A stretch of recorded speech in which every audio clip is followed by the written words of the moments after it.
Yeah. Hey, everybody. There I am.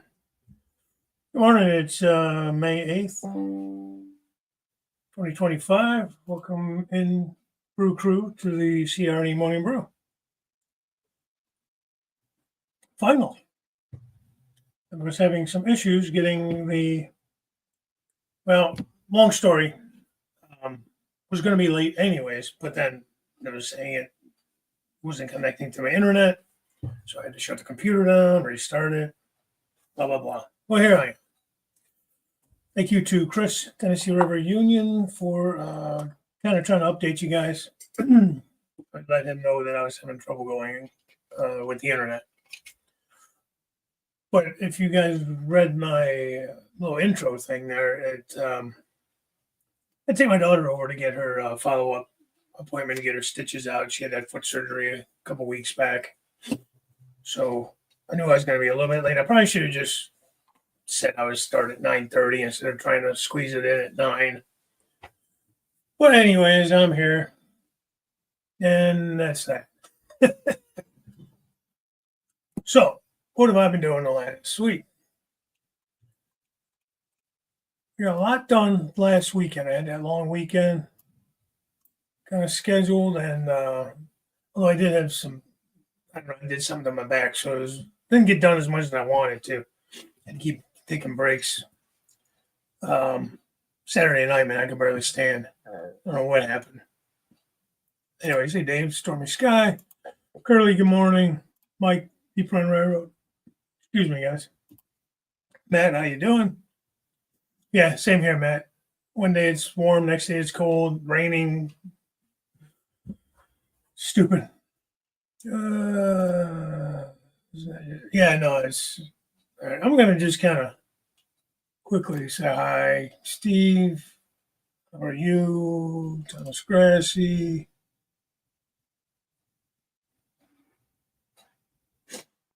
Yeah. Ray, Bertelson, how are you? Floyd, there you are. I got all kinds of text. Hey, Rick Strange, how you doing, Rick? School killed John. Canadian Locomotive Logistics. Yeah, sorry, guys.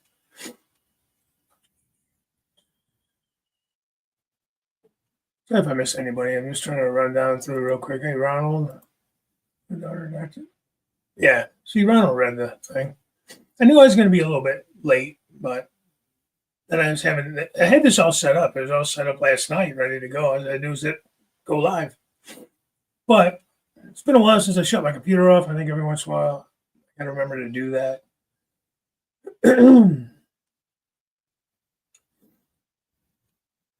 So those ads from all those Ukrainian women that want to date me. Interested in secondhand equipment? Dan and Jenny Train Shack does a show on Monday at 8. Pretty good prices. Huh. I got enough shit. That's why, I mean, tariffs or no tariffs, I really don't need anything. There's things I want, like these heritage units and stuff. But yeah, no doubt.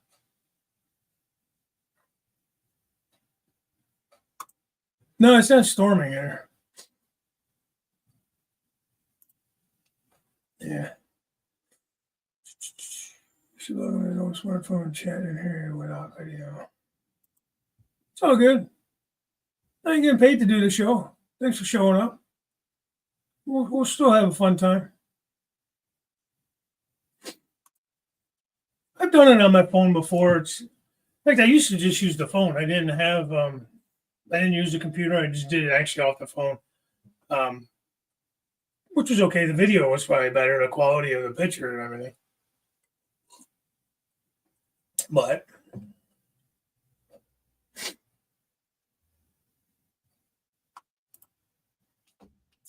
anyway, hey Darren, how are you? Hey BNSF. I'm gonna spend half an hour. It's alive. No, he said, I hit go live, and it's like, we do not have an internet connection. We're having a hard time connecting to your internet. Like, are you kidding me? So finally, I had to just reboot,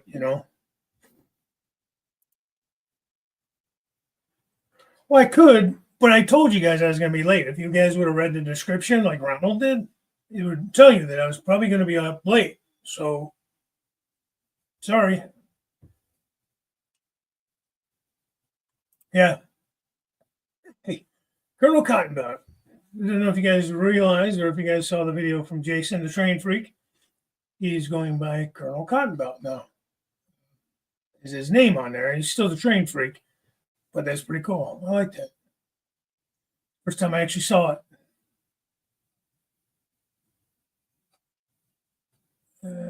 Bernard, how you doing out there, man? Yeah, I should have, and it's my fault. I should have just said going on 9:30 or something today, or 10 even, knowing I had to take her, but she was running late, which made me late, and there was more traffic than I expected. So, like I said, it's all good. I'm here now, and we'll still have fun. Hey, Lynn McCurdy, what's happening? Yeah, thanks, man. It's all good.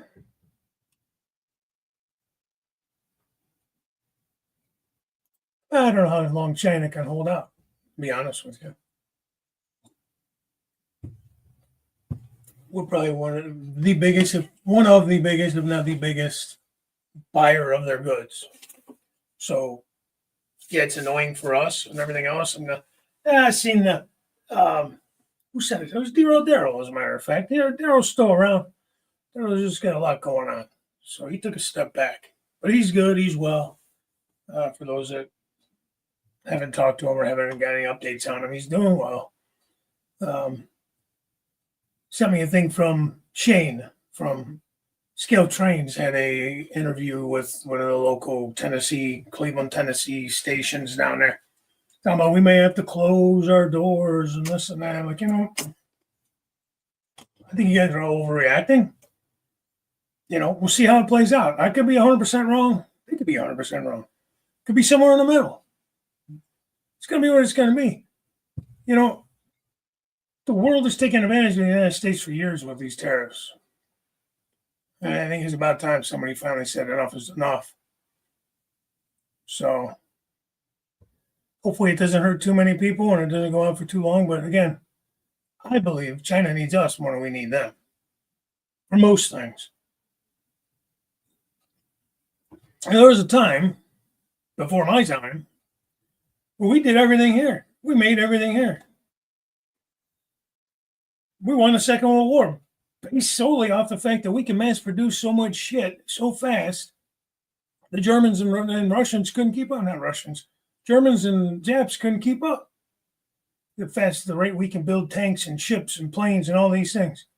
Because we made it here. We mined it here. We produced, built, assembled, all that shit right here. Rubber, steel, tin, bullets, all that stuff. Food, clothing, you know what I mean? I'm not saying some of it couldn't have been exported and all that, but we've gotten to be so friggin' dependent on everybody else around the world. And then they try to penalize us for it. If it's not in a tariff, it's in regulations as far as how much it's going to cost us to sell it there, with regulations and everything. So, yeah, you're not wrong. You're not wrong, man. And that's just it too. I mean, so answer me this.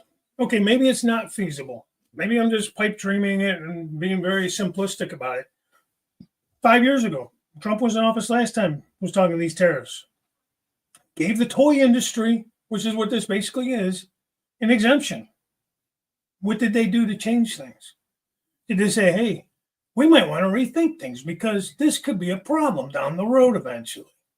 So maybe Pattern, Scale Trains, BLI, all these other companies that make shit outside of the United States, wonder, maybe we can all get together, bring a factory here and use the same factory and the same labor.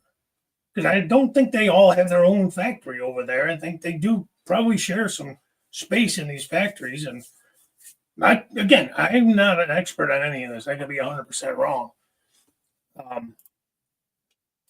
But at some point, you bring it all back here, and it's going to cost $900 for a locomotive. No, it won't, because we ain't going to buy it for $900. So you're going to find a way, just like you do over there with your Chinese slave labor that makes peanuts an hour, to make it here.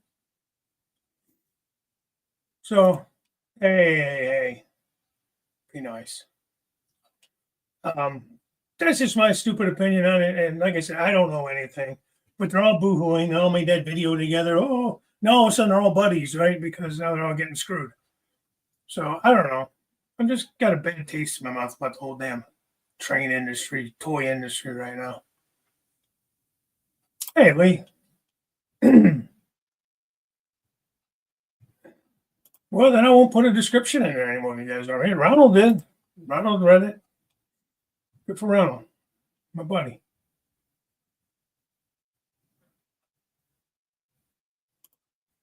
Tia Marie's pretty cool, man. She bought the hobby shop, didn't she? We're seeing a video on that. She's doing good out there. I hope so. That's good. Well, I'm not saying prices may go up some, but listen, they've steadily raised the prices anyways because of inflation and everything. So you're paying anywhere from $30, $40, $50 more for a locomotive from scale trains than what I was paying 5 years ago, which I get. Inflation is what it is, but I mean, whatever. Myself included in all this, we're the dummies that keep paying the money to buy it. So, like I said, I have everything I need, really. I don't need any more locomotives. I don't need any more freight cars. I was just looking today because I'm doing a little scratch build I'm going to show you here in a minute. So I was looking for some parts, so I was under the layout. I hate that. I want to put it over here so I don't lose it. Then I can't find it. I forgot where I put it. The usual dilemma. I'm like, man, I thought I bought this thing because I was at one point in time. I bought it's a Walther's kit. It's the little strip mall. It's got like 3 stores in it. I thought I bought it and I couldn't find it. I'm like, man, what happened to this thing? I could have sworn I bought that thing. Not even know where I'm going to use it, but I just thought it was kind of neat. I was going to put a little strip mall somewhere. Well, I found it. I was looking for some parts, just extra windows, and see if I had any extra brick walls I didn't need that I could cut and paste or whatever to do what I'm doing. And I got buildings under there that I haven't even put together. I got stuff I bought in anticipation of needing, may or may not even use. So, for an example, if I do need something, it might be like a turnout or something here or there as I'm finishing the rest of the peninsula build. But I got, maybe I'm different than everybody. I don't know. A lot of people getting into the hobby. But who's getting into the hobby and buying $300 locomotives if you're brand new to the hobby? There's no entry-level stuff. Take that back. You can find stuff at train shows. There are a few companies that still make some cheaper stuff. Cheaper stuff, with air quotes. But like you said, maybe it's time to have a reset. Yeah, that was funny. Never say never. I don't really think Trump wants Canada to be the 51st state. I think he just wants to have more cooperation on that border. And then like China's trying to do the old, not going to say reach around, that ain't right, but they'll go around by, okay, you're going to charge these tariffs coming in here, so they're going to try to send it to Canada and come in that way with a lower tariff or in through Mexico and so on and so forth. Well, I think he just needs the cooperation of those governments to not allow that. So, hey, Jeff Strainworld. Look, I'm no expert in any of this stuff. I'm just a guy. We could do it all here. What we need to do is BS. We don't do it. And I agree with it. You know, they say, oh, yeah, well, the stuff that's made here now is very low quality because we don't have the labor. You mean to tell me we don't have people that can learn? You mean the Chinese are that much smarter? They're that much better? That they can put all these little parts on these trains and this and that. Hell, half the time they're all falling off in a box anyways. I have to glue them all back on when I get them.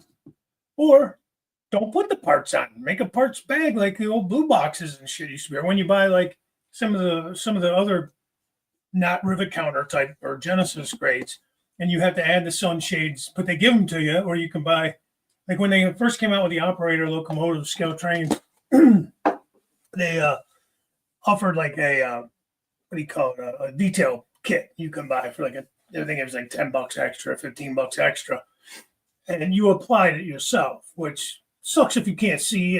You do have big hands and you're not nimble with your fingers and stuff, but I mean it was an option.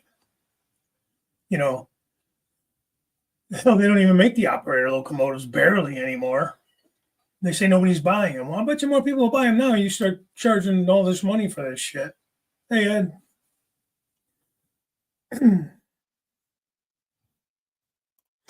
Yeah. Well, they're all getting rich off it, what it is. All these companies saw cheap labor and they shipped all the middle class out of here. And that's the problem.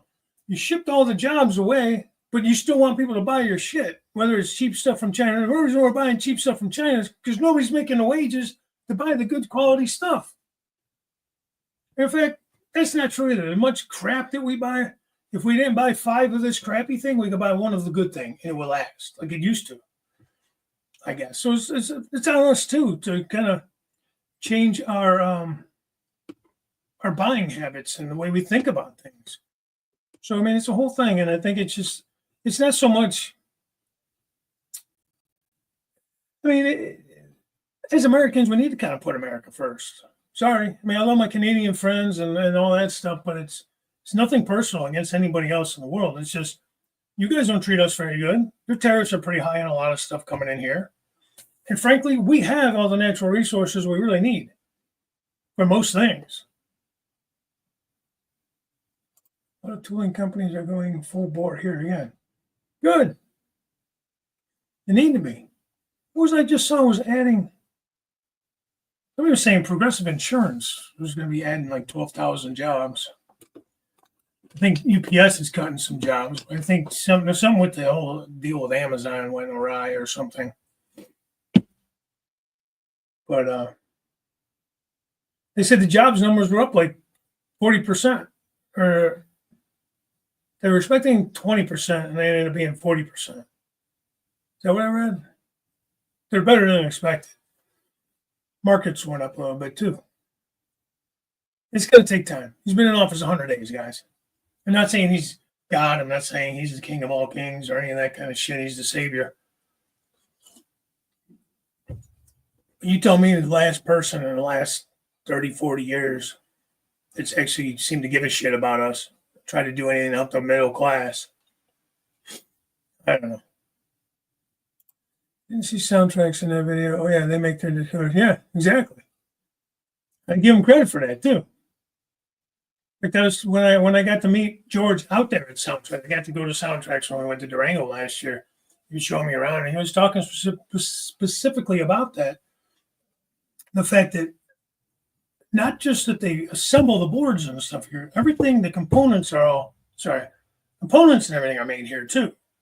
They don't go get foreign shit that falls apart and goes bad. Everything's supplied here as well as made here from Soundtracks decoders. Another reason to buy Soundtracks.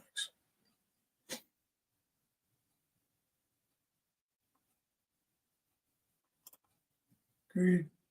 Well, and that's what I'm saying. Okay, to do it right now, it'd be painful. But you got the exemption, right? You could have had a total, complete, forever exemption, pretty much, if you would have just brought the shit back. That's all he's saying. Bring your manufacturing back home, and there will be no tariff. Simple as that. If they would have started that, whatever, 5 years ago, whatever the first time this all went down, they could have been up and running fully by now.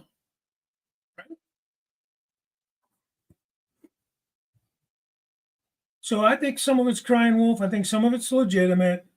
A lot of it's just fear. Nobody knows. You got one side saying this, you got the other side saying that, you got the media, whatever the friggin' narrative is today, saying that anything that makes Trump look bad, like he said, he cured cancer. I don't care if you like him or not. The guy could come up with a cure for cancer, and they still say he's the devil. You know. So, whatever.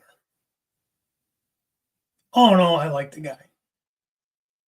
Like what he's done. I like that he don't give a shit. I like that he's doing what he thinks is the best for us, and not kowtowing all these other countries and all these other leaders and all these other uh, people in these other parties and everything else. My railroad show. Good morning. This is buying used stuff. Where was manufactured. Yeah, that's true too. And most of them are only making what you pre-order. You know, so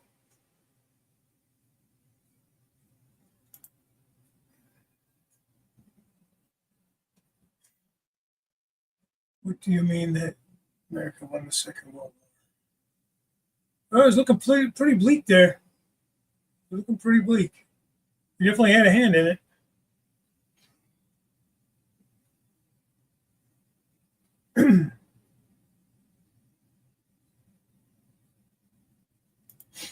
Yeah, I mean, there's a lot that goes into it, I'm sure. And like I said, I'm just a guy. I don't know all the details. I could be totally 100% wrong, and that's fine. I'm allowed to have my opinion, just like you guys are, just like they are. But I get tired of the crying about it. It's like you guys potentially could have done something then, and you know, it's not like you didn't keep increasing prices. So you kept increasing prices, inflation, whatever you want to blame it on. I'm not saying that's not real, but you could have potentially moved it all back here as a whole, as a conglomerate or whatever. Like all of these companies could have went in together, built one state of the art factory. You know, then you train up the people to do the job, and you pay them a decent wage. You know,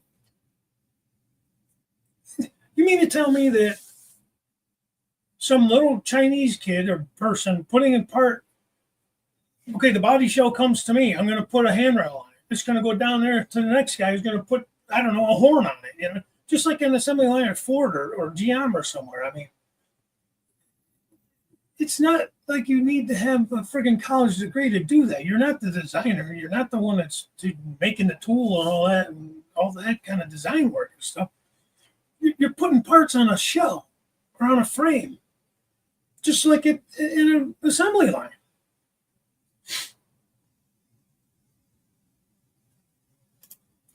If I need it in stock, I purchase no more pre-orders.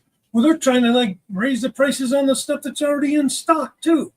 And then, oh, we're not going to be able, potentially won't be able to hold the pre-order price. Well, then F off. I agreed to pay this amount of money. I can't help it. What's going on? I know you can't either, but then I guess you'd be like some of these companies. You take 3 years to get a friggin' pre-order out to us, I guess. But um, it's not like you need this highly skilled labor force to put trains together. Yeah, the computer aspect, all those machines, they all cost upfront money. But I'm sure there's ways that you can get that stuff, like help through the government to get some business type loans and things like that, especially since you were bringing the stuff back here, especially because Trump was in office at the time.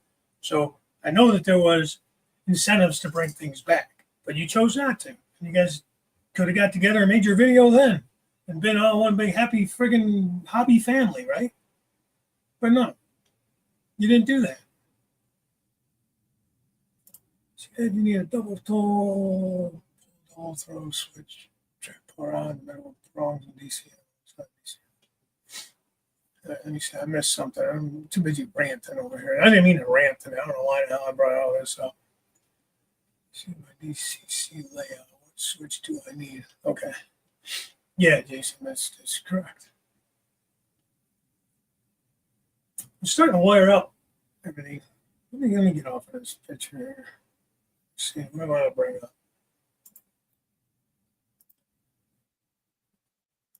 Cameras. There we go.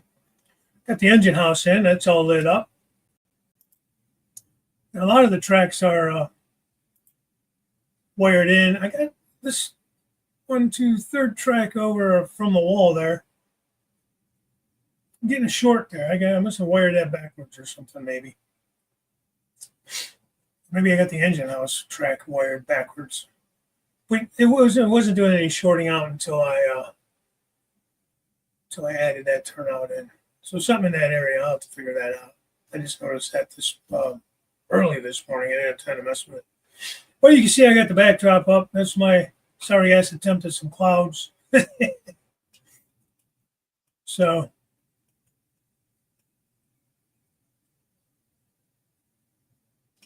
I'm going to skip back to the bottom of this chat here. Hi, Bud Files, Tony.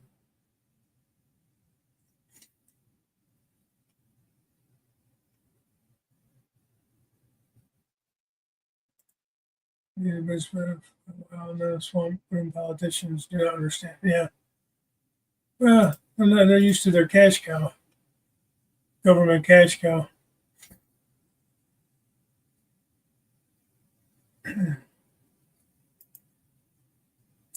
Yeah. What are they made? They're she was a German company, right?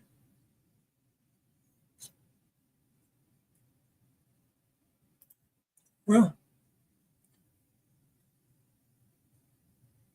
we need to keep some of that illegal fentanyl out of here. I mean, look, I give a ton of fentanyl on my job every day.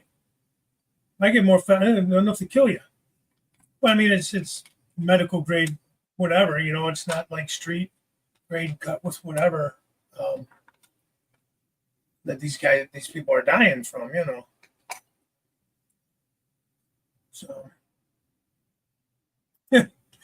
yeah, right. They vote against us every chance they can, too. So yeah, I got to figure out what to do. I'm getting a short or something in the one track here, so I don't know if it's a bad turnout or I just wired it wrong or what. I'll figure that out. But yeah, this is my sorry attempt at a backdrop. Clouds on a backdrop. So I got this side all up, and you can see way down at the far end there. You can see on that wall, I got that backdrop up. The other side is up. The other side of the wall there. This is on the peninsula, but it's still brown. I haven't painted that yet. Got the engine house in. It's all lit up. And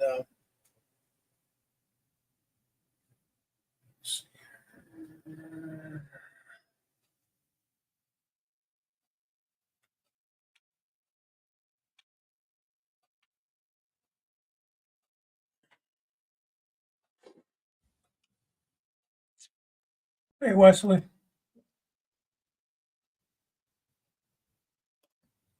If the industry manages to get an exemption this time, it should come with a mandatory retooling or payment of back tariffs from the exemption period. Something. I'm not trying to kill the industry. I just think they need to rethink things. And the only real true way in really avoiding all this type stuff is to bring our stuff back here. Put Americans back to work. Okay, sure. Like I said, maybe they're not the highest paying jobs, like the people assembling these things. How much money you think it's worth to put a part on a friggin' freight car or something, man? I don't know. $20, $15. I don't know. Now the higher people that are doing more of the technical stuff, the programming and all that kind of stuff. Sure, that's a little more skilled labor. But if you mean to tell me that Americans aren't smart enough to do the job, that's kind of what they're coming. That's kind of what I got out of it. Their little speech, their little video, to me was a little bit kind of like down-putting on Americans. Like, well, we won't do that kind of work, and maybe we won't. Maybe I'm just pipe dreaming in here. It's possible. U.S. was the biggest factor in winning World War II, followed by Russia, not just talking boots on the ground, but all the manufacturing to support and supply the war effort. Yeah, it was looking very bleak in those days before the United States got drawn into it. And it's true. We had industrial might. German tanks were in a lot of ways superior, but for every one tank of theirs, we were able to produce 4 Shermans, 5 Shermans. So yeah, they weren't as great of a tank, but there were massive amounts of them. You couldn't kill them all. It was one of those deals where the amount of shit that we were able to turn out quickly because everything was here. We made our own steel. We made our own rubber. We made all that stuff here. Like where I live, Akron. Well, I live in Cleveland, but Akron's not far from here. There's the rubber capital of the world. Akron, Ohio. Too many lazy people in this country that doesn't want to work. If I could work, I'd be working. Well, they need to quit paying them to be lazy is part of the problem too. That's a whole nother discussion. Even when welfare was started, I think it was FDR, even said you got to be careful because once you break a man's spirit to work, you're encouraging him not to work by paying him to be out. Hand up is one thing, man. You got to work, give somebody unemployment for a little while till they get their feet back under them, and then get them off the unemployment rolls or the welfare rolls. If you're on welfare and you're healthy enough to do, then you need to go to work. If you can't find work, then you need to be out there picking up garbage on the side of the road or doing any other kind of thing that needs to be done. Work fair. Sorry. If you can't work, disabled, whatever, fine. We shouldn't let you out there starving. We should take care of those downtrodden like that or people that are in need.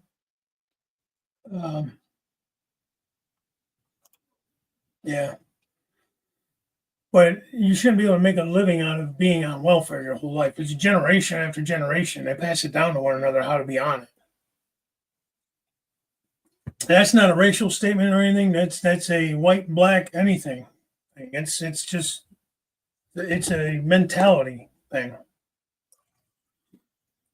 It's a work ethic. It's a lack of a work ethic.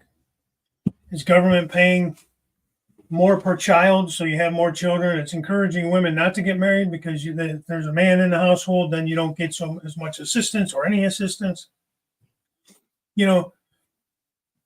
So you're encouraging broken homes, which is where a lot of this shit has to start, is in the home.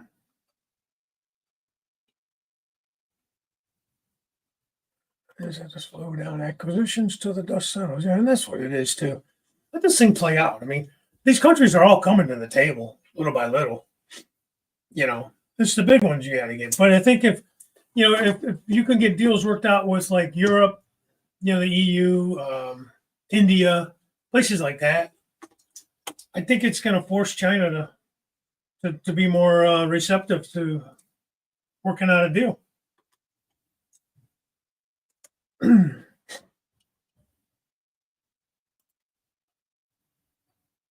Yeah, well, exactly. I'm going to use Walters as an example, not to shit on Walters, but we all know Walters kits. First of all, the instructions have always sucked. All these years, you couldn't find somebody to write better instructions. Once you do enough kits, you just know what you're looking for. You just get it. But when you're first starting out building these kits, you're like, what the hell are they talking about, right? But how many kits can you regurgitate and rename something else? Maybe this one's made out of clapboards and this one's made out of brick, but it's the same split level house that it was. Or like Northern Light and Power. That building's been so many other things. It was a brick company. It was a gas company. All it did was move the windows a little bit, a couple little things like that, but it's basically the same damn kit. And it continually gets more expensive. It's the same tooling, and it's sitting in the warehouse. It's already here. It's in their warehouse. Not like they had to import it when you buy it. It's already here. Why are you raising prices on shit that's already in your stock? And it hasn't changed in 20, 30 years. It's the same damn building. Oh, well. Never mind, when this mess gets all fixed, the next person has to keep it running. Yeah, well, that's the problem. I mean, things were running pretty damn good until COVID hit. And even after COVID, things were coming back around. You know, they weren't pre-COVID levels, but they were coming back around. And Knucklehead, brain dead, got in office and reversed everything. So he's the sharpest he ever was, though, man. Hey, Heath. Sorry, man. I got off on a rant, man. I didn't plan on doing it. Yeah, for sure, man. Again, I don't usually do this shit. I don't know how I even got on this subject. Yeah, well, I didn't start till 9:30.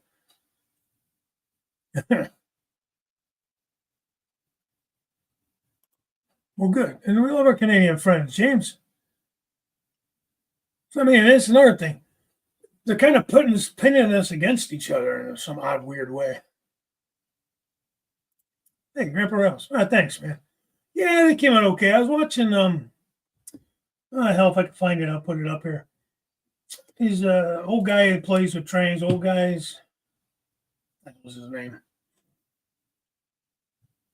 I like his channel. He does some pretty good stuff. And if I can find it.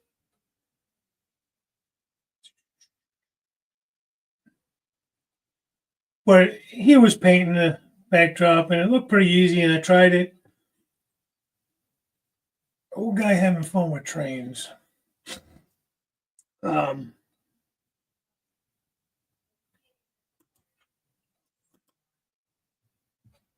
I can, I'll put up a link here if I can get to it.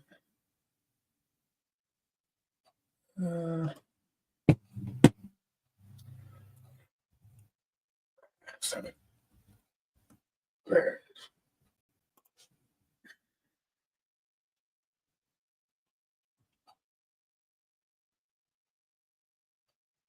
So I went off ahead. Stop it.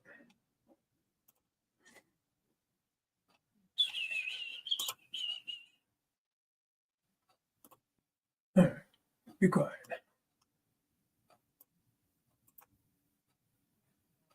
Copy. Paste it down here. I pasted it in the comments, guys. It's a pretty good video, actually. It's pretty simple. Like he said, he was painting the whole thing with his left hand. And he's right-handed. He's like, there's definitely other ways. I mean, Ron's trains and things had a really good one there too. I just couldn't seem to get that down for some reason.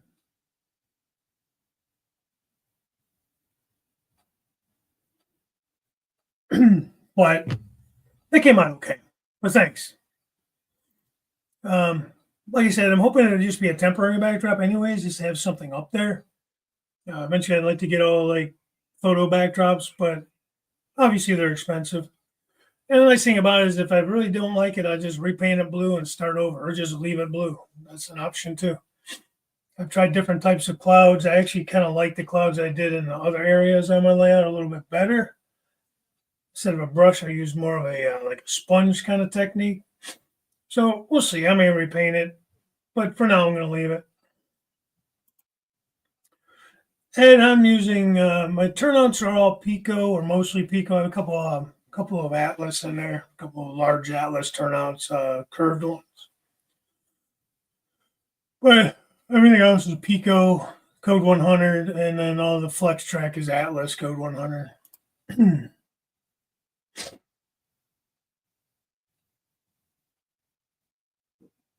Yeah, I could do that. I used terminal strips. I tie them all into a terminal strip. Actually, this area here, I was using those, what do you call it, suitcase connectors, but I use the ones that you could plug in and out, where there's like a two-part thing, so you can unplug it. So I could easily unplug it and flip it. Actually, I don't even think that's wired up yet. Honestly. This end of that, excuse me, I don't like the hiccups. This end here is not fully wired. The 4 yard tracks are wired, and then everything from that on the right side going into the engine house, none of that is wired up yet. The feeders are dropped. I haven't powered them yet. Now the engine house has its own feeders. When I put that together, I soldered to the bottom of the rails and hit them really well, feeders for the engine house. So that's why you see lights on and stuff in there. I'm going to do a video in more detail on it. I'll open it up and show you. I did some little detail work inside. Came out really nice. I'm really happy with it. Let's go to, I think I'm caught up for the most part. Hi, Andy. Yeah. Kind of wish I would have went code 83 to begin with, but like I haven't really had trouble with the Atlas. Like the Flex Track is fine. Hardest thing about the Atlas Flex Track is like when you're trying to make a curve, it doesn't hold its shape. You have to use like sweep sticks or something to keep the shape of the curve while you're nailing it in place or however you're putting your stuff down. I nail my stuff down right to the wood. Or to the cork road bed and the wood. I use nails. And then when the ballast goes in, it glues it down with the ballast. Yeah, she was German, but they produce her decoders in China. Yeah. Well, that's the thing, too. Okay, so we're getting cheaper products. I gotta get off this subject, man. I'm gonna lose so many subscribers. It's whatever. But you're getting what you pay for, too. So yeah, you're getting cheap labor, but you're also getting cheap crap too. So like look at scale trains, for instance. I'll go back to those AC 4400s I got last summer or whenever they came out. All three of them went back to the factory for new boards and new motors. Boards and motors. On all three of those. Not to mention I've had other locomotives I've had to send. I bet you in the last year I've sent at least 10 locomotives back to scale trains for repairs. Some was just simple as like a total reset. Some was a decoder. Some were motors. I mean, so that's a lot. I can't be doing something that wrong that's causing all these locomotives to have to go back to them. So something ain't right there. And they've admitted, well, the repair shop has admitted, I don't know, the company's admitted that they got a bad batch of motors and boards on that run. But instead of doing like a recall on it all, they just wait to see who's going to have troubles and then they deal with them on a one-to-one basis, which I guess I could see that. But, yeah, I know. I get a lot of people that will be like, fentanyl, that's killing people. Like, well, yeah, it is, but I'm not giving you a street grade fentanyl mixed with all kinds of other shit in it, I give a lot of drugs, man. I'm going to tell you, I give enough drugs to put down a horse. Look at, they go to a dealer, pusher. Fentanyl, Dilaudid, morphine, shit, kinds of stuff. And that's just for pain. You don't count the other stuff we get for other things.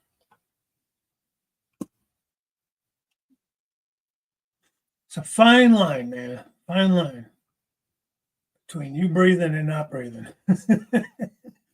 Get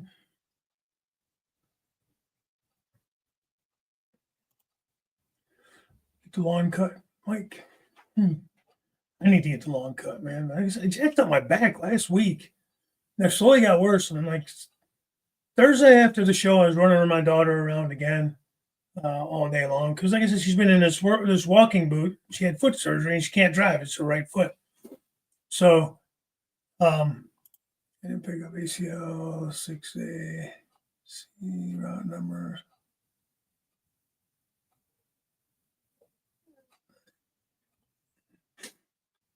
I'm kind of lost on that count, but yeah, it's $300.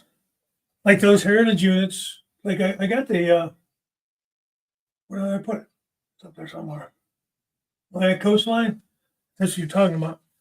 Yeah, that thing was $305. And then the next pre-order is $310. They slowly keep going up. AC 4400s was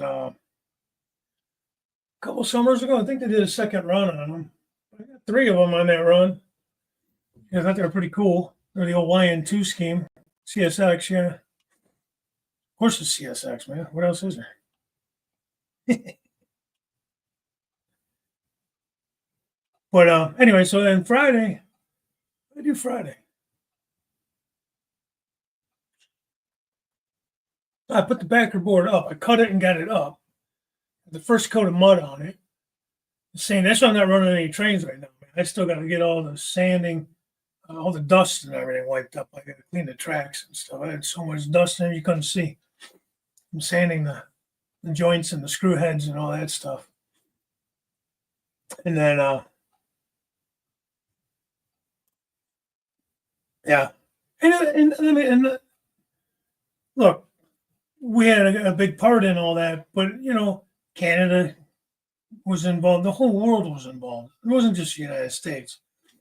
But we were able to come in with that manufacturing massive might, you know what I mean, to give that push that was needed. I mean, England and Australia, I mean, all these countries were valiantly fighting for their lives, literally, and, doing everything they possibly could, winning some, losing more. But not to mention that we kind of starved Germany out of fuel. Once Russia started, they were chasing Russia back to Moscow. That just stretched them way too thin, man. Thank God. People demanding $20 an hour for flipping burgers. Well, that's true. Well, here's the thing, though. It's kind of one of those. So you pay them $20, but then you got to raise the price of the burger. So there's, and then you got inflation because everything costs more. So you raise the price of the burger, and then the wages go up. So you got to raise it more on top of that. So that $20 an hour really is only the $8.50 or $10 they were making before, because now everything's costing more. So even though you're making $20 an hour, it still isn't worth any more than the $10 an hour you're making before that. Granddad was a gunner on a Sherman from D-Day to VE Day. Was that yesterday or was that today? VE Day. 2-3 tanks. I saw Tiger for cover. But yeah. Yeah, I mean, like I said, they weren't the best armored tanks. I think they were pretty good speed and everything. They were formidable, don't get me wrong. But I think it was just the sheer numbers of them that we were able to produce that just outnumbered the German tanks. I was just watching something on the Battle of the Bulge. Stone. That's a great video series. I think it was HBO that did it, The Band of Brothers. Love that. I might watch that.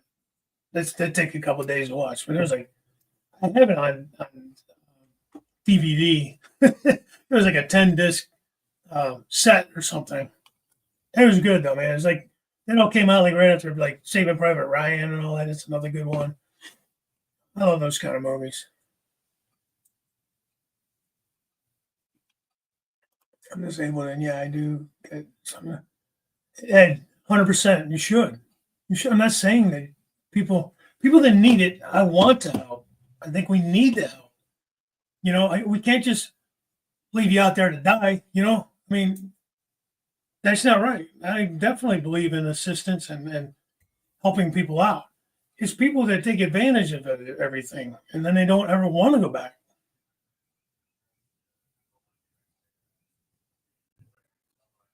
So, sorry, Dave, but not on your side. It's a train show, not politics. When I quit your show. Okay, well, that's okay, Ronald. I mean, if you've been with me long enough, you know that I don't usually get into politics. So, I mean, I'm sorry that you want to leave and quit. It's okay. It's your choice. It's your time. You know what I mean? It's your time you're investing in it. So I can respect that. Not upset over that. And again, it's not my norm.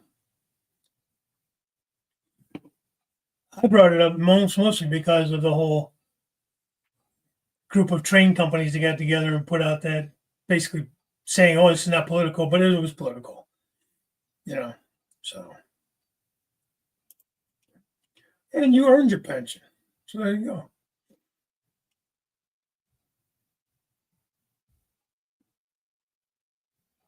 Yeah. Well, why should we employ other people around the world when we got plenty of people here that need to work? You know, I know it's not so black and white, and it's not going to be the easiest thing to do. And yes, some things maybe aren't feasible to bring back here. Maybe that's the truth. I don't know. But not trying to, or at least not trying to level the playing field. That's all I think he's trying to do is level the damn playing field. Um,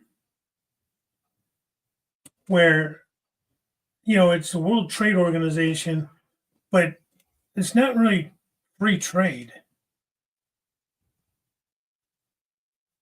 When you can charge so much more for some countries than you do others.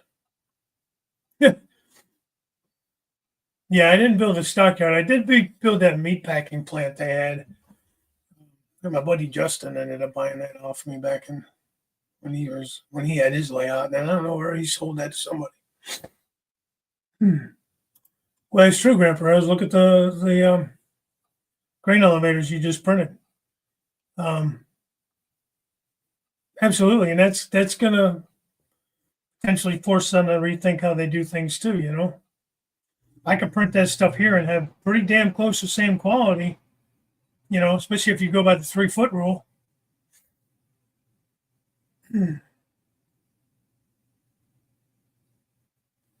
That's beautiful. We need more tradesmen, electricians, plumbers, constructions. So, yeah, I mean, some people are really good at scratch. I'm not good at scratch building. I could kind of kit bash a little bit, but like if and when I get around to do this video, you'll see inside this engine shop, other than the people standing there, everything else in there as far as accessories is all 3D printed. Shelves, toolboxes, compressors. What else I got in there? I got a couple of acetylene tanks on dollies, that kind of stuff, and it's all 3D printed. All stuff that would have cost me a fortune to go to, say like a Mini Prince or somewhere like that, or Walthers or whoever.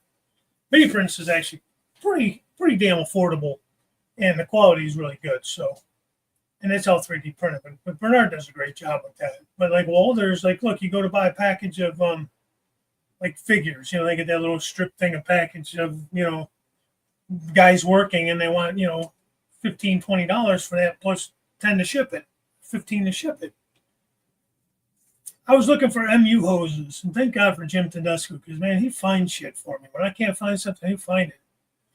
I bought an Athearn. Just it was the old ready to roll. Just now, it's just called Athearn. And it lacks some details, but it's nice. It came with the it was $145. It was a DCC ready with the speaker in it. So I thought, let me try it. Jason hooked me up with a decoder. It should be coming in the mail here. I don't know, sometime next week.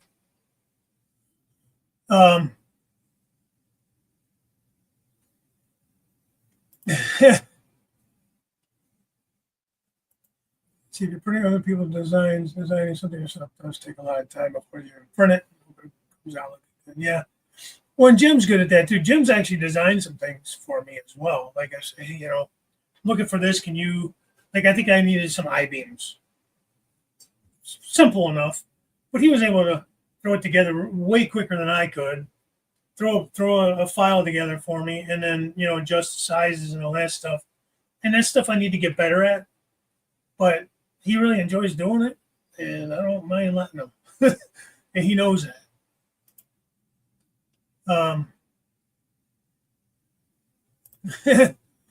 Yeah, smart ass.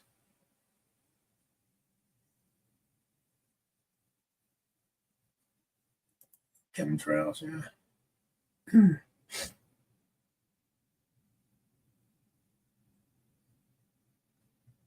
Yeah, Bob Ross for sure. Hey, Chris, go home.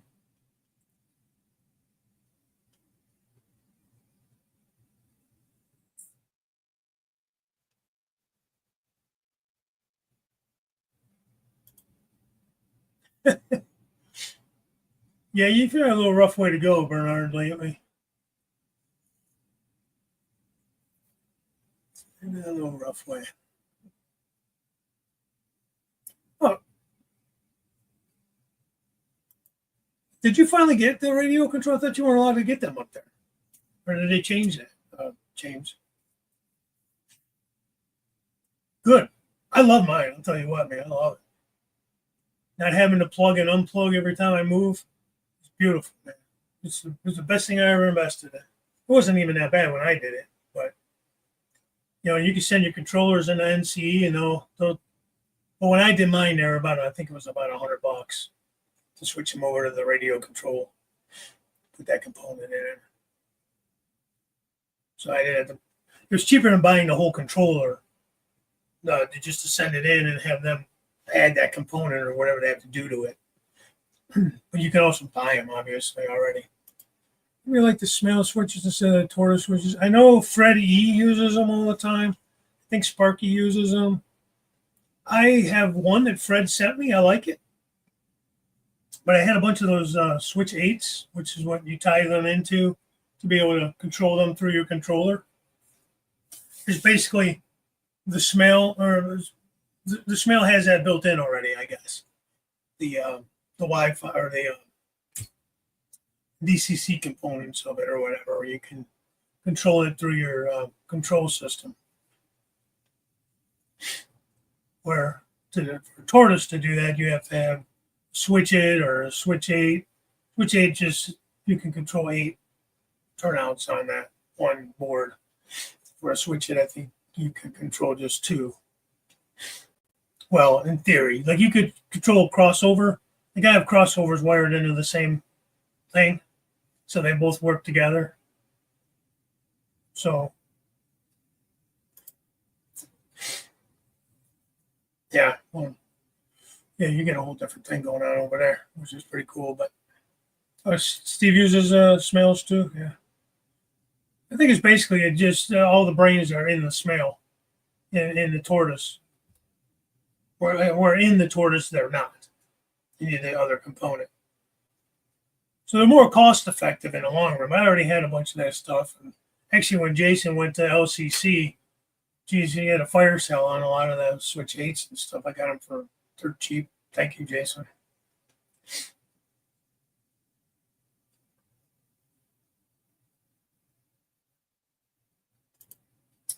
Staying with Code 100, I thought I had more track. 65, 35, 183. So now on the hunt for turnouts and flex trap. Yeah, all that stuff's expensive now too. If I had to start over again, I'd probably go to Code 83 just because it is a little more realistic. But not doing that. Wish I would have. If I would have started out that way, it would have been ideal.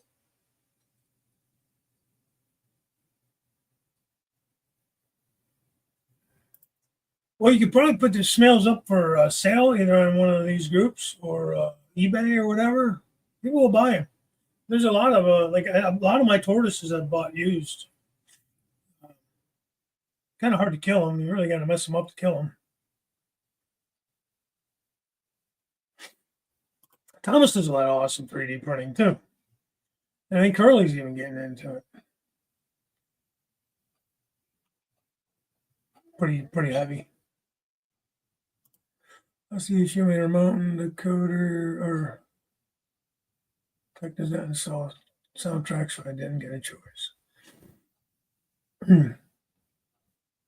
Oh, so you took it in to have it repaired and they put another ESU in.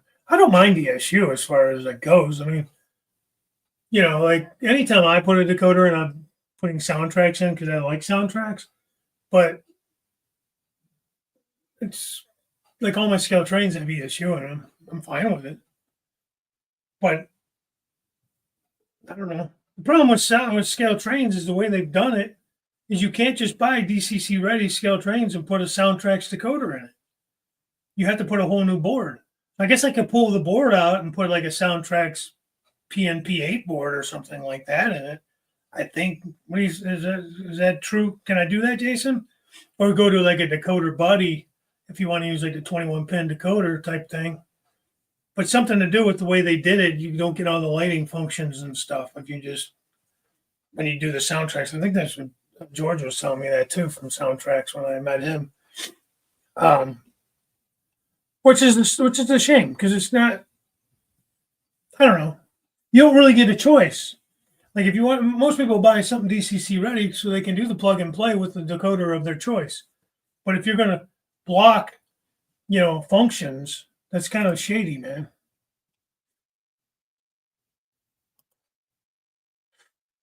Yeah, in hindsight, I wish I would have waited and got theirs. I mean, my earlier scale train stuff I've had no troubles with. It's like the stuff that's been more recent that I've had issues with. So I don't know. Maybe it's me. Thanks, Chris. That's the one I was working on with you on the build series. Like I said, it's hard to get the good camera angle to see inside on the live stream, but I'll do a video eventually on it. Let me change cameras again and show you what I'm working on as far as like a kit bash. All right. Don't judge me.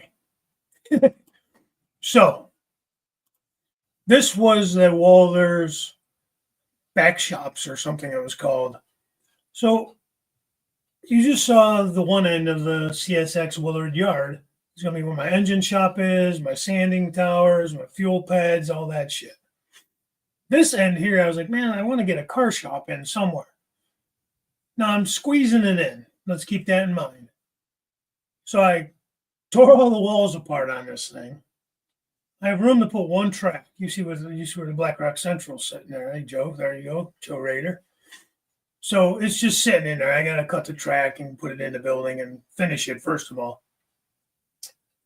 I just took the rest of the building and figured there's a hole in the backdrop there, and you can see the train on the track behind it. So it kind of hides that hole in the wall going through. The train's going behind it, right?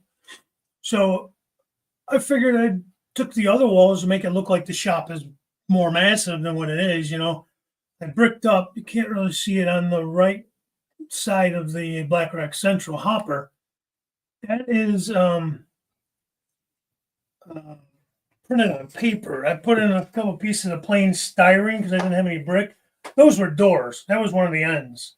This is a 3-door engine house or car shops. So I had 3 doors. So I cut it down to 1 door. That's what I'm going to be able to fit in there.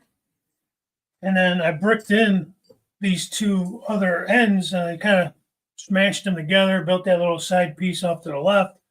Now those are roll-up doors there. I just got to paint them. They're white. They're from Rick's products. So I'm going to paint them gray or whatever, rust them up a little bit. And that's where, like, say, trucks would make deliveries, to bring in parts. And the idea is the thinking that the engine, I keep calling it an engine house, the car shop goes further back in the backdrop. If I can ever get a good, like, photo backdrop, maybe I will make it where you're looking at more of a massive yard, make it like a backdrop of a yard. So it looks like this is just the foreground, but in the background, you got more tracks and more stuff, Let's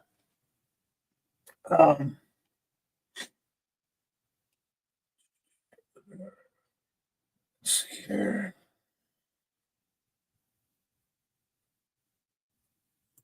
Oh, and the smells. Yeah. For sure, man. Well, D-Day was June 6th, yes. But VE Day, Victory in Europe Day, I don't remember if it was yesterday, 7th. It's either coming up or it was recently. Germans had the speed. German tanks had armor and armament. Yeah. I remember hearing at least the original versions of the Sherman, the gun was so small that most of the armor or most of the shells would just bounce off of those Tigers and stuff. Wouldn't really do much damage.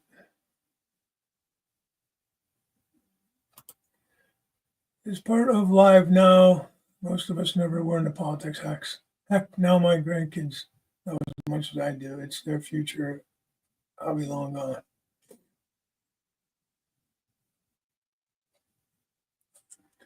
Yeah, I don't like getting political on this show, but sometimes it's just because it doesn't. The tariffs definitely can and will affect this hobby, and it just drives me nuts that they're all crying the blues when they got the reprieve last time. It did nothing to my knowledge, anyways. And again, I'm just a guy to try to move things here, try to make it better, so that if this came up again, they'd be in a better spot. But now they want to cry about it, and we're supposed to feel bad for them as they've continually raised prices on us right along.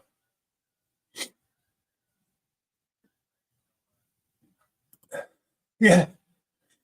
No, I mean, I don't know who said, somebody said lazy. I think maybe referring to like people used to like scratch build and stuff, more so than 3D print. But I think that you can do a nice combination of both. Like here, this thing, this is more of a kit bash, and it's just not really a scratch build, it's a kit bash. This building was kind of, I bought it at either Timonium or Amherst. It was already put together. Somebody put it together. There's a lot of glue marks, a lot of marks on the windows. And I'm just going to basically black the windows, I think, out. Just the main building, I'll probably have a slight interior there where the cars go in. Maybe black out the upper windows and just like against the back wall here. Maybe I'll do like a brick sheet so you can kind of see a brick wall there. Or I don't know. I mean, I get too fancy on it. I'm not the best at it, and just kind of like where I have seams that I'm having a hard time hiding. Maybe I'll do some vines or something, to make it look like it's not a, it's an industrial shop, So yeah, no, I think yeah, I understood what you meant, Tony. Yeah.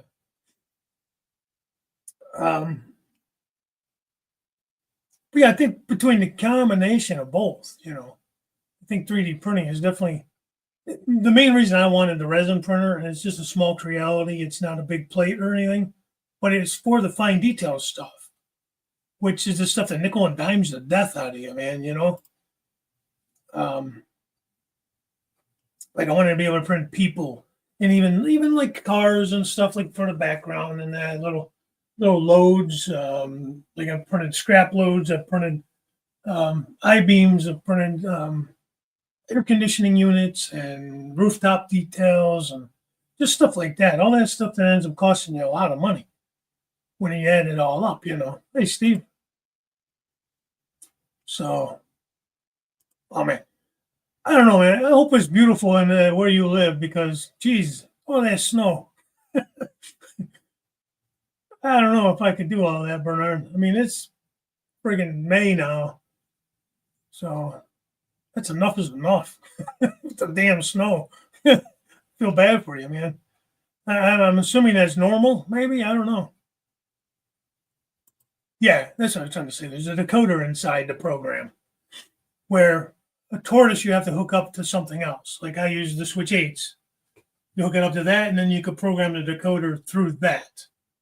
Program a number to it, and then you could pull it up on your throttle to switch it, to turn the turn on. Yeah, there you go. Let's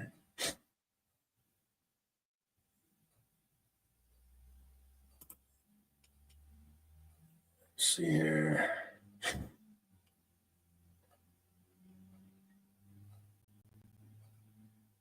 Let the blue smoke out. Yeah. Well, if you let the blue smoke out of a smell, can you still use it, Steve, or anybody that uses them? Can you still use it as a regular tortoise then, or is it pretty much done? Like, could you hook it up to like a toggle and still power it up and toggle it like a regular tortoise? Yeah, I like Tsunami too. I know a lot of guys are going to the Blue Nami and that, which is fine, but I'm fine with sticking with this just the regular Tsunami. Uh,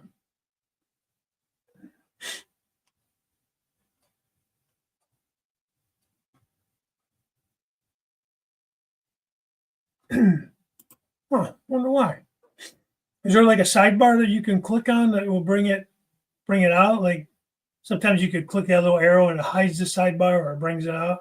I don't know about it on YouTube. So I only have one scale train engine. It took a lot of work to get the decoder I wanted to use in it. No, and that's to do with the ESU and what they did with their boards, the way they made their motherboards for them. And it's intentional. I had a whole conversation with George from Soundtracks up at the OVR pop-up event a couple years ago. He was up there, and me and Anthony, George Sunbelt, were sitting there talking to him and saying, man, I wish that you can get your boards in the scale trains, because I really like scale trains product. But I'd rather use Soundtracks decoders. Plus, I had to buy the damn programming because I have so many. I went a few years ago. I'm starting like a damn fool, but I bought the ESU programmer as well because I have so many of them. And thank God I've been able to not have to send some locomotives back because I was able to reprogram the whole locomotive by re-downloading the program into the locomotive, which you shouldn't have to do that shit. But, I don't think I've ever had to do that with the Soundtracks. But it seems like maybe it's me. Maybe it's something I'm doing wrong. Maybe it's my system. I don't know. But I just feel like I've been having a lot of issues, especially lately. I hate the shit on scale trains because I do like them. And I do like their values that they stand for and all kinds of other stuff. But in the fact that they were like a small business, they were just starting out and they're very humble in the beginning. And now they're getting too big for their britches, I think. And they're putting out a crappy product because they're trying to do too much. I think they're trying to do too much. They need to go back to offering more of these locomotives and operators, especially with the costs. Scale back. Go back to basics. If that's what you have to do. Offer the detail part kits and we can put it on like we used to do. And maybe that'd be a way to still for guys to afford to get in the hobby and stay in it and buy things. And I had to laugh because when they first came out with those Spirit units from CSX, I'm going to use a number. I can't remember exactly what it was. I'm going to say like 259, I think, for the first run. Okay. With the police unit and the fire unit. But it was 289 for the veterans unit. And they used the excuse of how much extra printing had to go into it because of the camouflage, the digital camouflage on it. So we kind of bit that bullet and was like, okay, I can understand that. But then it just keeps everything. Then that became 289 became the standard price for those. And then it became 300. Now 305. Now it's 310. Now God only knows what the hell it's going to be. But it's like, wait a minute, And that was for the ES 44s. But the ET 44s, which are the tier 4s, were still going in the 259 range, even when the ESs came out because it was new tooling, I guess. I guess there's a difference. And that's where I'm dumb with trains. Because to me, the tier 4s and the tier 3s look the damn same to me. Okay. Yesterday was VE day. Thanks, Steve. So here I go ranting again. I got to just end this show before I end up with no viewers. Damn it. Yeah. I just keep getting off on this. Not too bad considering I started a half an hour late, right, John? Well, and that's it too, James. I buy the scale trains, DCC and sound, because I don't really feel like messing with installing decoders all the time. To buy a DCC ready and then still pay $100 to $130, $40 for a Soundtracks decoder to put in it. Well, now I'm still at the same price or more because now I got to change the whole board out and everything too for scale trains. But so I'll go back to this Athearn I was talking about. I'm talking about 3D printing. I printed out MU hoses to add to the locomotive for a little bit of detail on the front. Still got to find cut levers, coupler cut levers. But anyways, the locomotive was 143 DCC ready with a speaker. There's a double cube speaker in there. LED lights, front and rear ditch lights operating, ditch lights, no interior. That's okay Gives me more room to put, keep alive or whatever if I want to do that, or capacitors or whatever. So it was I think with shipping and taxes, 150 something, 155, I'll say. Well, thanks to Jason, I got a good deal on a decoder. But if I didn't have Jason, I had to just go buy a decoder outright. You're looking at 100 for the Tsunami, 21 pin. I'd have been looking at, 110, 115 for just the standard. So now now the locomotive is up to 250, 260. So it's really the same price or pretty damn close to it. And if I would have just bought that locomotive, I could have probably bought it in a Genesis for, practically the same price with the decoder already installed. So trying to save a few bucks, I ended up with a less detailed locomotive for probably the same price. So in hindsight, maybe not the best decision, but it was cool. It's a GP38 CSX in their blue scheme. Their, what do you call it? You think you would know, man. You're a freaking CSX modeler. But it's a nice little locomotive. Let me change the camera. Change the camera back. I'll show you it.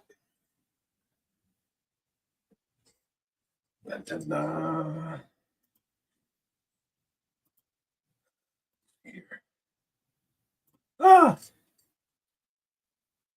Don't scare me like that. Yeah, I mean, it's Jeep, not bad. Like I said, hard to see, but there's no like MU hoses or anything. There is a plow in the rear too. It's got front and rear working ditch lights. I ran it on DC. There is no interior. You can't really see. You can see some wires in there, but that's all right. I might black the windows out and put my keep alive in that area. We'll see what happens, And this is their dark future, whatever they call it. So, anyways, what I was talking about before, where I bricked those windows out, going back to that other screen with the kit bash. I use this as a cinder block paper.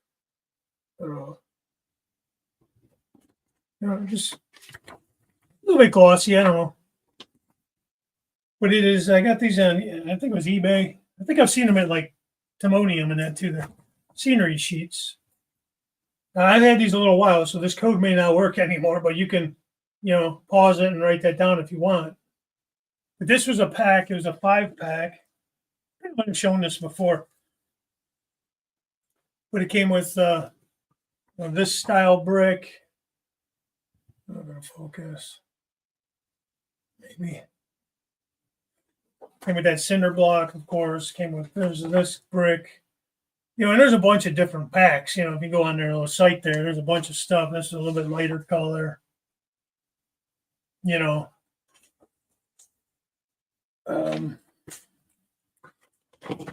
there's one other one that I used some of it already. Another project. I used it on a brick wall, actually. But the nice thing is it was, I don't know what I paid for it. I think for the 5 sheets, it was like 11 or 12 bucks. But like you could take this easily in a scratch build or a kit bash. There's a brick foundation for you, right? Put it on a piece of foam core board or just a piece of styrene, for sale sign, good styrene source. In fact, if I get a chance, I'm going to pick more up. This was I used that. It was a brick wall I used over by the stony cement. And then, like I said, then you came with this was more of a cinder block. So I figured being a little more modern that those were like busted out windows. If I go back to that other scene. I know I'm not paying attention to the chat. Sorry, guys. Which camera is that? It's no camera.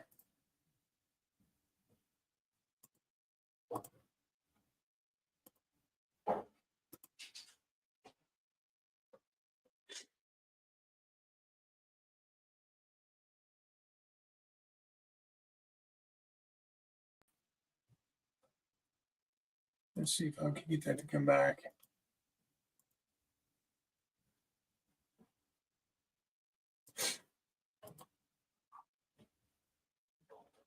Oh God, it drives me nuts.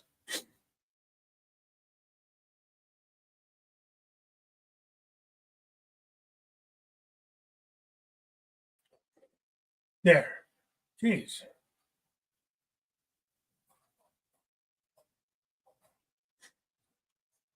Yeah, and that's what I was saying, James. I got a good deal on the locomotive itself, but once you add,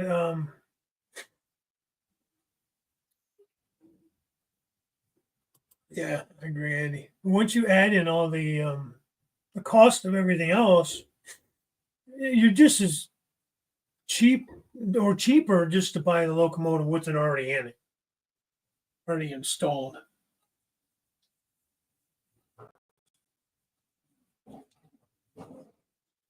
Yeah. All right, let's see. So if you look to the right of the BlackRock Central hopper, there those little gray doors. That's that cinder block sheet. So what was there originally was open doors, but it didn't make sense to have roll-up doors there the way I have this building set. So in my mind, it made sense to say, well, these were windows or doors that were bricked in, I guess, too, because it really wouldn't be a window because it goes all the way down. But either way, they're bricked in. They're not used anymore. Whatever it was, whether it be a window or a door. I got a bum window on the back of this thing. You can't really see it, so I'm probably just going to block it out because it's on the back side against the backdrop. You'll never really see it. Unless you're looking through the building, you might catch it. So I busted out a window, and then I guess I could just put a piece of glass in there, but I'm going to have to do something to hide the open back, because it's a background building, but it's not completely a background building. So like I said, these white doors here to the left, those are actually doors, and those will be painted like a gray color or rusty gray.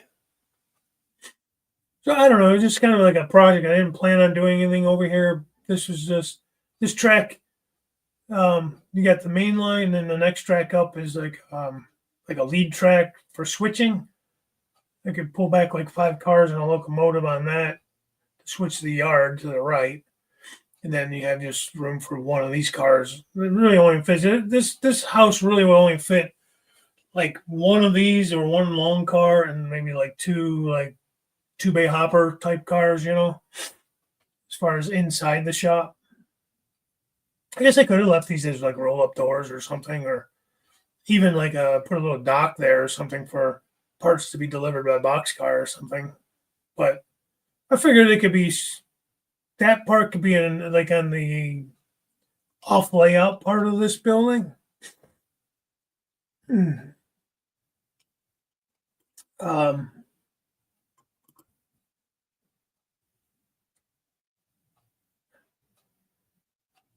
not growing them immersed stem plants. Oh, you're talking about growing fish and shit. All right, Lee. I'm actually gonna probably head out of here myself too. I'm pretty much done ranting and yeah, I mean the 21 pin that's fine. In fact, this locomotive here I just showed you, the middle of that pops up. So I don't have to like take the body and everything off if I didn't want to. I could have just popped off that middle part and plugged in a decoder. But I was changing out the couplers anyways because I can't stand those McHenry. That's another thing. They come with those damn McHenry couplers. That, which on this I don't mind because it's a lower grade. When it bothers me is when it's on their top line stuff like the Genesis. There's no reason why the McHenrys can't be made metal. But there I go thinking again. You know what I mean? So, yeah, but the 21 pins are just basically pop in and pop out. Or pop out the dummy plug and put the 21 pin in. Like I said, this one here, the this popped off. This pops off. Not every locomotive does that, but of course, you got Athens maze of wires, which kind of sucks too. But and your decoders in there. This one, I already took the dummy out. So once I get that decoder from Jason, everything got covered in that friggin' dust, man. Hope I didn't mess anything up. Purposely haven't run anything. I have to blow everything off. I'm taking the vacuum and everything, but I need to actually clean the tracks and everything. So that's why I haven't run anything today. I haven't had a chance to do that. I don't want to get all that, dumped up in the locomotive or anything. But that's what I've been up to. I got a lot of stuff done last weekend. Most of it was getting the yard laid in. Some of it's wired. All the feeders are in. I just haven't hooked all of them up yet. Some of them I still have to hook up. Got the engine house in. Funny thing with the engine house, like I showed you, where was it at? I think it's right here. Let me grab it real quick.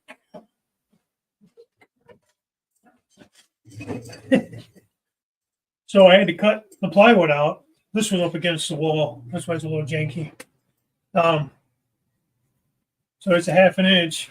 You see it lays in there as best as you can see. I'll show it more when I do a video. But I cut the plywood because I don't use foam, and I dropped the engine house into the plywood or into the bench work.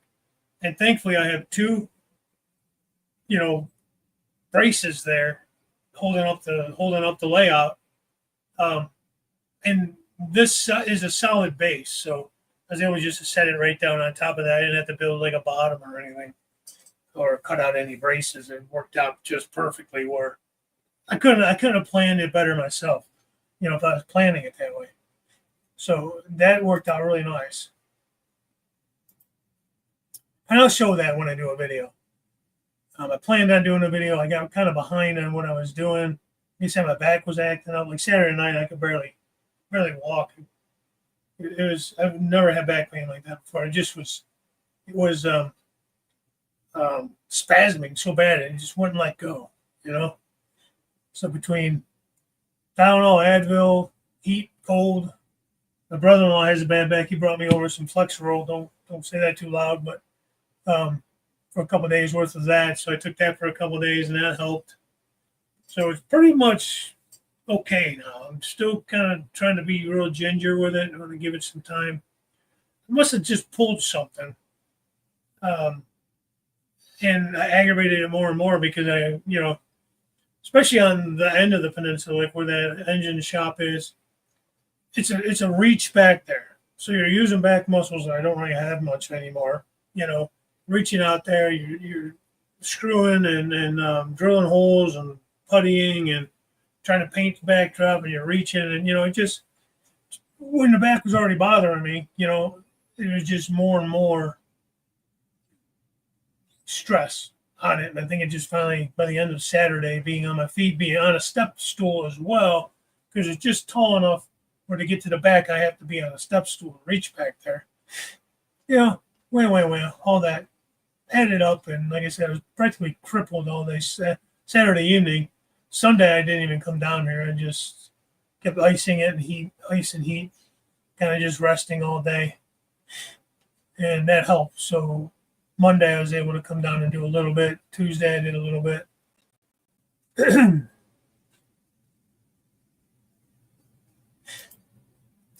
We'll start out with the 21 pin.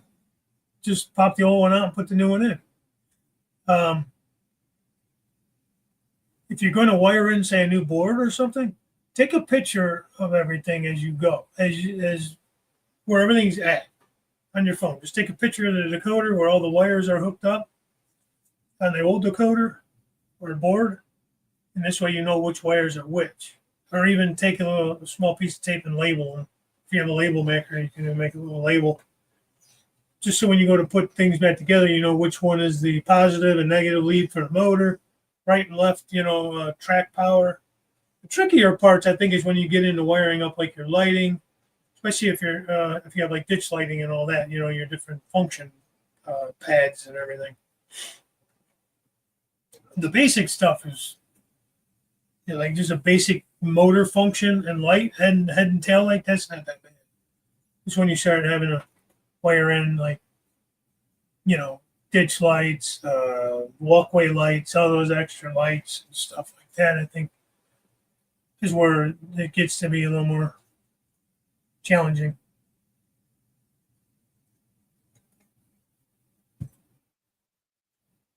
Yeah, unless it started raining, I think I might try to get the grass cut today. So, hey, Papa John. Grass has gotten long. It didn't rain most of the weekend. So, like Saturday, like I said, I got a lot done Saturday. Probably overdid it, and that was part of my problem with my back. But it was a rainy, crummy day, anyways. So it wasn't like I could even get outside and do anything. So, all right, guys. Thank you for putting out my rant today. Didn't intend on that. Appreciate you being understanding with me being half an hour late, basically getting started. I'll be back up next week. Check out Jim's channel tonight if you want more rants. But yeah, I'm gonna end this, and again, apologize if I upset anybody. It wasn't my intent, and just my opinion. And I do appreciate you guys. And I can't force you to watch. Can't force you to stay. I do appreciate it. And Ronald, you're always welcome back if you're still listening, or if you guys talk to him. It's not, it's not something I intend to do often. It just kind of went that way today. And oh, hey, Ken, sorry I didn't say hi to you. And yeah, I'll see you next week. So have a great weekend. Stay safe. Hopefully you get some nice weather and get out and do some things. But talk to you next time. Stay tuned for a video. I really want to get a video together just to kind of show more detail of what I did. It's hard to show in these cameras to get them to, they're not zoomable or anything like that. So, all right, that's enough. Bye for now. Talk to you next time. Have a great weekend.